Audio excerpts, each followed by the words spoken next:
वेद भारत की आत्मा है। सांसद गुप्ता। पशुपतिनाथ महादेव संस्कृत पाठशाला में अध्ययनरत छात्रों के बीच पहुंचे सांसद। मंदसौर संस्कृत विद्या अति प्राचीन विद्या है। इसमें ज्ञान और विज्ञान दोनों का सामंजस्य है। अति प्राचीन भाषा और संस्कृति के साथ संचालित गुरुकुल में अनेक महान वैज्ञानिक और दार्शनिक इस संस्कृति की धरोहर रहे हैं। यह भारत की आत्मा है। उक्त बात सांसद सुधीर गुप्ता ने पशुपतिनाथ महादेव स्थित संस्कृत पाठशाला में कही। सांसद गुप्ता ने पाठशाला के बारे में आचार्यों से विस्तृत चर्चा भी की।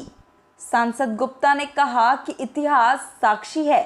संस्कृत के वेद और वैदिक ज्ञान के द्वारा सनातन धर्म विश्व गुरु रहा है और ऐसे में देश में संस्कृत पाठशाला और वहाँ पर वैदिक ज्ञान वर्तमान भारत की सबसे महत्वपूर्ण ज़रूरत है।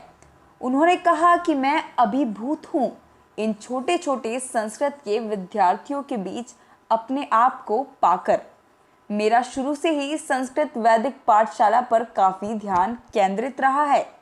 आज मैं यहाँ इन बच्चों की शिक्षा, उनकी उचित व्यवस्था से संबंधित इनसे चर्चा करने आया हूँ और भविष्य में इसे कैसे बढ़ाया जा सकता है इस पर भी आचार्य के साथ विचार विमर्श करने आया हूँ, क्योंकि आज वर्तमान में देश में सबसे ज़्यादा ज़रूरत वैदिक ज्ञान और उसके द्वारा सनातन धर्म की रक्षा की है, जो बिना ज्ञान के संभव नहीं है। उन्होंने पाठशाला में संस्कृत के साथ ही अन्य गतिविधियों को संचालित करने को लेकर भी आचार्यों से चर्चा की है। भविष्य में इसे और किस प्रकार से विकसित किया जा सके, इसके लिए भी प्रयत्नशील रहने की बात कही। उन्होंने कहा कि बाहर से वैदिक शिक्षा प्राप्त करने के लिए आने वाले विद्यार्थियों को भी यहाँ पर राष्ट्रीय, धार्मिक और नैतिकता का निर्माण उचित तरीके से कर सके, इसके सकारात्मक प्रयास किए जाएंगे। वैद मंत्रों के पश्चात सांसद गुप्ता ने सभी विद्यार्थियों का तिलक लगाकर अभिवादन किया और उन्हें उत्तम भविष्य की शुभकामनाएं दी। साथ ही उन्होंने आचार्य द्वय से आशीर्वाद प्राप्त किया।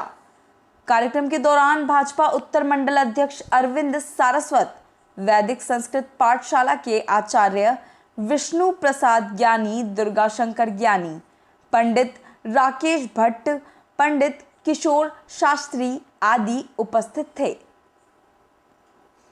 नहीं, मन के अंदर मेरे भाव संस्कार हमेशा रहे हैं कि वेद विद्याओं का विस्तार विकास होना चाहिए और ये क्रमशः चलते रहना चाहिए। इसीलिए पशुपतिनाथ के प्रांगण में संस्कृत पाठशाला प्रारंभ करने में मेरी प्राथमिक भूमिका रही थी।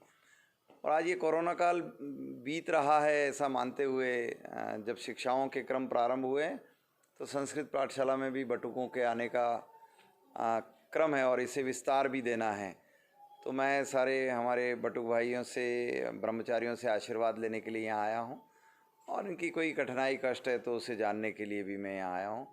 और समाज जीवन से मैं यही आग्रह अपेक्षा करूँगा कि हमारी प्राचीन सनातन परंपराओं में जो उच्च स्थान रहा है वेद विद्या का, हमारे सांस्कृतिक और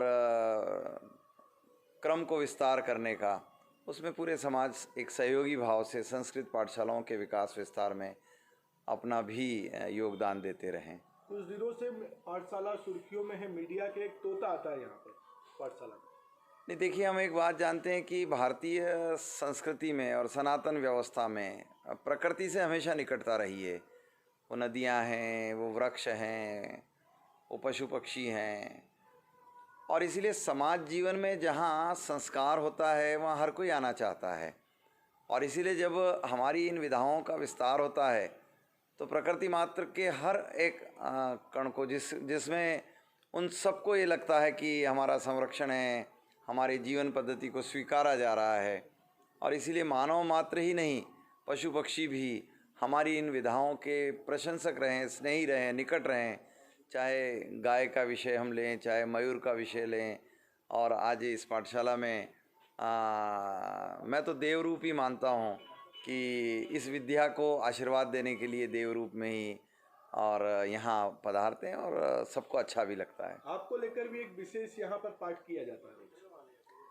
अब देखिए, एक बात है कि ये क्रम है, मैं चूँकि सनातन व्यवस्थाओं का प्रशंसक रहा हूँ और इसीलिए सब बच्चों के मन में है और लगातार ये उस क्रम को बढ़ाते हैं। और वो क्रम इसलिए भी बढ़ता है कि मैं समाज की सेवा करने में अपने को अग्रगण्य रखता हूँ और इसीलिए मेरी ऊर्जाओं के विकास विस्तार उस दृष्टि से होता रहे कि मैं इस समाज के वैभव के लिए, इस समाज के और उस प्राचीन रूप को लौटा पाने में अंश मात्र मैं भी सहयोगी बनूं, ये भाव मेरे मन में भी रहता है। धन्यवाद। सांसद जी का आज बच्चों से मिलने के लिए पधारे हैं। पहले भी उनका आगमन होना था, लेकिन किसी कारणवश नहीं हो पाया। और आज बच्चों से आके मिले और बच्चों से वार्तालाप किया, उनकी समस्या और उनकी पाठ्यक्रम के विषय में जानकारी ली। बच्चे कैसे पढ़ते हैं, कैसे उनकी दिनचर्या होती है, संस्कृति के प्रति वो कैसा उनका अनुराग है, उस विषय में उन्होंने जो है जानकारी ली है। क्या शुभ नाम है आपका? विष्णु प्रसाद ज्ञानी।